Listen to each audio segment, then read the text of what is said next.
Alors là, on est loin de Blanche-Neige, ça c'est sûr. Ouah, je me bagarre face à de la fumée violette. Ouh là là. Quel dangereux adversaire. Ah, elle a pas de maman. Comme c'est original.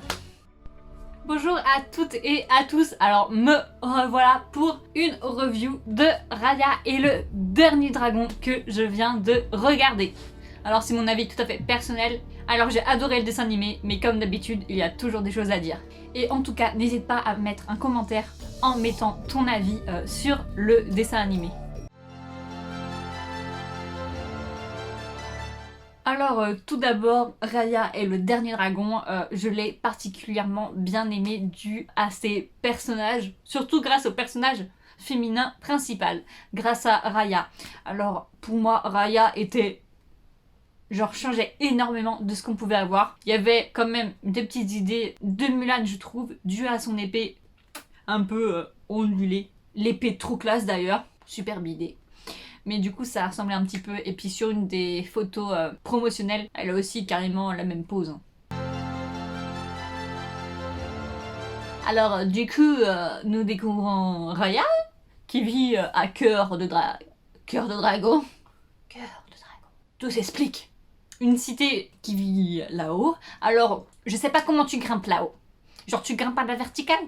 Parce que tu montes là-haut, tu redescends jamais. Hein. T'as pas envie d'y remonter. Non. Déjà descendre, putain descendre. Oh, ils doivent avoir un toboggan, je suis sûre.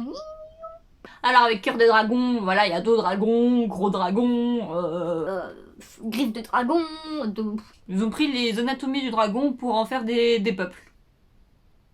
Chacun, genre un qui est au plus au sud, un peu désert, l'autre qui est un peu au nord, il fait très froid, oulala, il neige. En fait t'as l'impression qu'ils sont super loin, mais en fait ils sont super proches.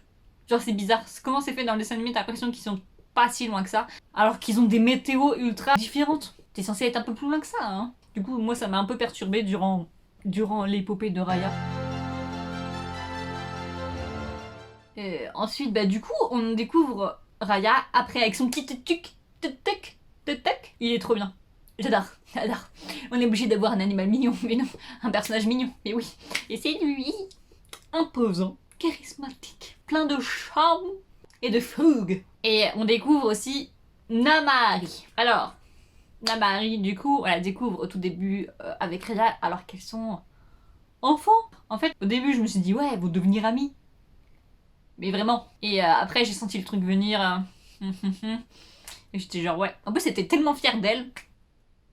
Bah, déçue d'elle, quoi. Mais j'ai adoré leur rivalité durant le film d'animation, surtout au moment de la fin où il y a leur combat en fait. Leur combat que j'ai trouvé dantesque, super. Et puis Namaari devrait être moins haineuse. Hein. C'est Raya qui devait être... Ouais, je te déteste. J'aurais voulu avoir plus de colère à ce moment-là. Vraiment sentir vraiment sa colère. Et je pense que c'est mon côté très manga. Mais je pense que dans un film d'animation, voilà, ils ont pas le temps. Ouais, ça fait longtemps que j'ai pas regardé de film d'animation. Du coup, moi je voulais que ce soit encore plus décuplé quoi. Mais j'ai adoré le peu de secondes que ça a duré. Ouais, c'était trop peu. Et du coup, après, nous pouvons découvrir Shizu. Un dragon, disons, dantesque. Mais je pensais qu'elle était encore en vie. Et en fait... elle s'est perdue, genre elle s'est dissoute, et elle peut la ramener à la vie comme ça. Le moment était joli, mais quand même. Elle revient. Et en plus, elle sait pas du tout ce qui s'est passé depuis 500 ans, quoi. Chaud patate. Bon, j'avoue que le design avec les deux cornes au-dessus, ça me paraissait vraiment bizarre. Mais après, dans le film, ça rendait plutôt bien, mais j'avoue que moi, j'étais pas fan des deux cornes sur le front. Et en fait, Shizu est un dragon de l'eau. Elle adore nager, voilà. Après, j'ai beaucoup aimé l'humour de Shizu, voilà, ça m'a beaucoup plu. Puis ça m'était entré dans l'histoire et tout.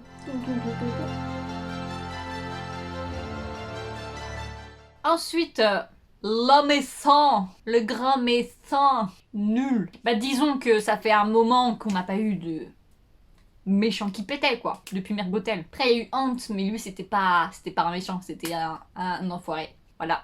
Un bel enfoiré. On voulait un Scar, un Ursula, quoi. Un Cruella. On voulait pas de la fumée violette. Je ne sais pas pourquoi.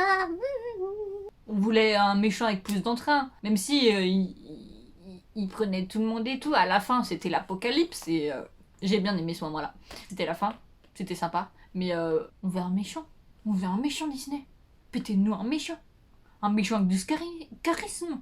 Scar. Bon, ils nous ont pété une Raya avec énormément de charisme. Trop badass. Je pense pas qu'il fallait en demander trop à ce moment-là. Mais allez, on veut un médecin, on veut un médecin. En plus, du coup, la fumée violette, voilà, la fumée violette vient de la déception, du désespoir ou de, je sais pas quoi, de la haine des humains. Moi, je voulais un méchant haineux, tu vois, un humain haineux. Wouh. Et du coup, pas de la fumée violette. Mais du coup, la boule, le cœur de ses os, bah du coup, il faudra toujours qu'il soit là pour éviter qu'il revienne. Mais c'est nul. Faut jamais le casser. Eh, il y a des failles dans votre scénario. Il y a des failles, eh. Engagez-moi, engagez-moi.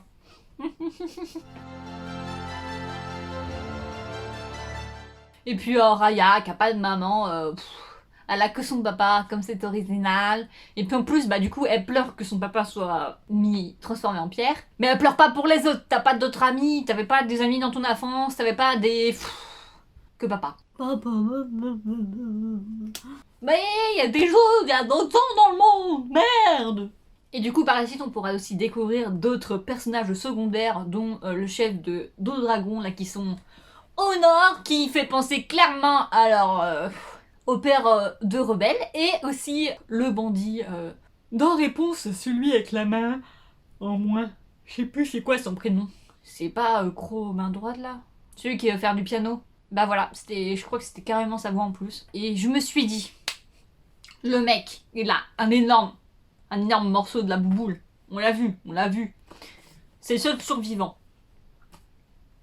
Ta bouboule, t'en as fait quoi? Franchement, va m'expliquer ça parce que, voilà, c'est des guerriers, ils ont la bouboule. Alors que tous les autres, ouais, ils y arrivent bien avec leur bouboule et lui, il a la bouboule et... Non mais franchement, bah ouais, bah oui. Je me plains beaucoup actuellement là, hein. Ensuite, bah du coup j'ai pas fini. Les scènes sont super bien, mais du coup elles s'enchaînent super vite. On n'a pas le temps. Leur voyage, il est censé durer... Voilà, ils font tous les peuples qui ont la boule, qui sont autour du fleuve du dragon. Ah ça va vite, hein. Tom. C'est un méga voyage express. Hein. Ils sont partis en TGV, pas le temps. Tout. Même en TGV, tu mets plus de temps. Du coup, ça m'a perturbé. Moi, mon côté très manga, encore, je pense. J'aurais adoré peut-être une série. Genre on aurait plus eu le temps d'apprécier le truc, d'appréhender, de découvrir les peuples. J'ai adoré le film. Oui, j'ai adoré quand même. J'ai adoré. Attendez. Mais par contre, le moment aussi où Shizu meurt. On sait qu'elle va revivre, c'était trop précipité, la scène était tellement précipitée, on sait qu'elle va revenir. Mais d'où elle revient? Elle renaît à la fin, elle renaît des cendres, et d'où les dragons se réveillent alors qu'il y a 500 ans ils se sont pas réveillés. Non mais franchement. Ça c'était nul. Genre ils reviennent, bon ok ça fait happy and et tout, mais non mais c'était... Non, c'est nul. En plus ils reviennent, il faut ressusciter Shizu, pouf, et ils ne parlent pas. Shizu elle est contente, elle leur fait bonjour et tout, et eux, pas un mot. Flemme d'animer les voix du dragon. Je sentis une énorme flemme d'animer les dragons, mais un truc de malade. Ils étaient là, ils faisaient pouf, pas un sang. Des petits sourires, mais pas un sang. Flemme. Bah oui, évidemment. Aussi, le personnage qui m'a un peu intriguée, qui m'a perturbée, je pensais qu'il allait se passer un truc, mais c'est finalement rien passé, c'est la mère de Namahari. Je pensais que quand elle disait « Oui, alors on va capturer Shizu, récupérer la boule pour qu'il nous pardonne ». Non, déjà de 1, t'as voulu prendre la boule pour toi, ta faute. Et ensuite, du coup je pensais qu'elle voulait genre tout garder pour elle. Namahari, après quand elle se retrouve en entrevue secrète là, avec Shizu là, où elle va la tuer bien sûr, je pensais qu'elle avait mis dans le coup sa mère, qui allait capturer Shizu et récupérer la boule. Mais non, que des nids. Ça aurait été intéressant quand même, hein. Peut-être un peu, comment dire, prémédité, facile. Ça aurait été pas mal. Mais genre que la mère, elle fasse des coups, là. Mais non, voilà, elle a strictement rien fait, et puis elle se trouve changée en pierre. Alors le thème du film c'est la confiance et c'est très bien représenté par Shizu qui elle va sans cesse essayer d'avoir confiance aux humains, mais ils vont, dans l'époque où elle est, sans cesse montrer leur perfidie et leur égoïsme, dont elle va faire les frais d'ailleurs, et dont Raya voudra sans cesse la mettre en garde, mais elle apprendra aussi à Raya à faire confiance pour sauver le peuple quand même. Alors, je trouve que Disney, avec cette histoire, ces scénarios, je pense qu'ils tournent vraiment un tournant. En plus, dans le dessin animé, il n'y a pas de chanson, pas un pet de chanson, même pas une, même pas deux, même pas un petit youlou, non, que dalle. Le dernier que je me souviens où il y en avait, c'était Chaudron, Taram et le chaudron magique, mais sinon il y avait toujours au moins une chanson. Pas un pet. Ce qui m'a assez étonnée, mais à la fin du film. Pendant le film, j'étais à fond, ça m'avait pas choqué. Alors je trouve qu'ils ont très bien opéré sur leurs personnages féminins, dont Namahari et Raya, et Shizu aussi, mais tout d'abord Raya. Et ils ont fait des moments, je trouve, super badass, surtout au moment où elle est à dos de dragon et qu'elle sort avec son sapo, sa cape, et qu'elle va se battre contre Namahari. Vous avez fait de belles choses avec vos personnages féminins. Aussi, j'ai senti clairement la patte Vaiana, mais vraiment au début, dès la scène d'ouverture. Pour moi, c'était pratiquement la même que durant le début de Vaiana. Ils racontaient l'histoire de leur pays avec des effets visuels qui, pour moi, étaient vraiment semblables. Et en plus, les personnages, ils ont un visage beaucoup plus différent, je trouve. Ils ont un visage plus dur, plus mature. T'as moins cet air mignon. Après, je pense aussi c'est avec l'histoire, puisqu'ils vivent dans un monde apocalyptique et leur visage ne peut pas être tout joyeux, tout mignon. Là, c'est vraiment plus dur, tu vois, que... C'est la guerre. Et j'ai vraiment adoré. Après, je pense aussi qu'il faut noter que la production de Raya et le Dernier Dragon a été compliquée. Ils ont remanié 2 fois le scénario. Le projet est officiellement lancé en 2016 par Paul Bridge et Dean Lewis. Cependant, le film a été totalement remasterisé quelques mois avant sa sortie. Et du coup, ils laissent leur place à Don Hall et Carlos Lopez, qui seront officiellement les réalisateurs du film. Ils avaient eux pour but de mettre en image le scénario de Adele Lim. Elle avait décidé de revoir le scénario pour s'intéresser aux légendes de l'Asie du Sud-Est. Après, du coup, il y a eu quelques péripéties, je pense que ça a été très rapide. C'est peut-être pour ça aussi que je trouve que les événements s'enchaînaient assez vite, que du coup, ils ont peut-être pas eu le temps de peaufiner tout à fait ça, parce qu'ils l'ont fait quand même quelques mois avant la sortie, ce qui est un peu rush, je trouve. Mais il est sorti en bonne et due forme. Alors pour finir, Raya m'a énormément plu. J'aime ce tournant que prend Disney avec des personnages féminins beaucoup mieux travaillés, beaucoup plus complexes, beaucoup plus badass, beaucoup plus dans l'air du temps. On veut ça du Disney, on veut ça chez Disney maintenant. Wouh! C'est même pas une princesse en plus. Et en plus, il n'y a pas d'amourette comme dans Vaiana. Du coup, ça fait 2 films d'animation où ils n'ont pas fait d'amour. Et un record. En tout cas, j'espère qu'on va en voir d'autres. Le prochain à sortir est Encanto. C'est une jeune fille qui fait... C'est une jeune fille qui fait partie d'une famille qui a des pouvoirs magiques, mais elle n'en a pas. Pour l'instant, c'est tout ce que je sais à propos du scénario. On n'a pas encore de visuel précis. En tout cas, merci beaucoup et sayonara. Et n'hésitez pas à dire ce que vous avez pensé de Raya. Sayonara.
Oh, de la fumée violette.